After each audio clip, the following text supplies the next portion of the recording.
Low carb blueberry lemon cake po at no added sugar, diabetic friendly syempre po. So, share ko na po sa inyo ang recipe. Una, kailangan natin ng leftover po na blueberry loaf bread. Yan po kasi natira po sa akin. Pero, ilalagay ko po sa comment section yung recipe po niyan. Then, lagay na po natin sa ating lalagyan.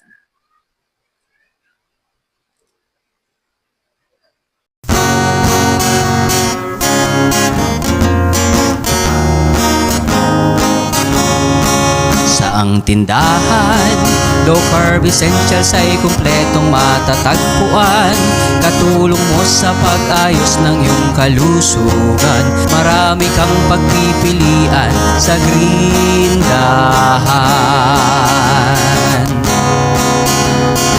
Baking essentials, condiments, nuts and seeds, healthy oils, coconut products, superfoods, herbs and spices, low-carb breads, kakanin, at may sugar-free ulam pa. Happy ang pamimili sa Green Dahan! Sa ang tindahan, low carb essentials ay kumpletong matatagpuan.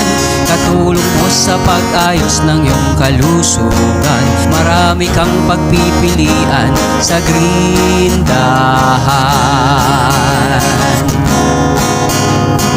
Hahanap-hanapin, tatangkilikin ang Green Dahan. Yung 1/2 tablespoon po ng gelatin, tutunawin po natin sa 2 tablespoon po na hot water. Pero palamigin muna natin ng kaunti bago natin ilagay. Then add po yung lemon.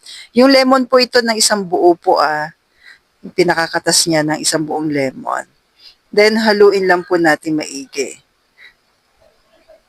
Yan, para mas maganda po yung niya, timpla. Then add po tayo ng stevia pero blueberry na flavor po. Mga 3 drops para mas lalong ma-enhance po yung flavor ng blueberry natin. Ayan. Sarap pagsamahin yan po. Tikman natin, kung kulang, mag-add na lang po kayo po ng ating sweetener. Then, ilagay na po natin. Pag may susobra po kayo dito, pwede na rin yan ilagay po sa sa rep na magdamag. Magiging para siyang gulaman pero lemon flavor. Ang sarap ka low carbs. At ang maganda, no added sugar. For toppings po, syempre yung ating lemon zest. Yan po. Then takpan na po natin, lagay natin na magdamag sa rep. So stay healthy, stay low carb po.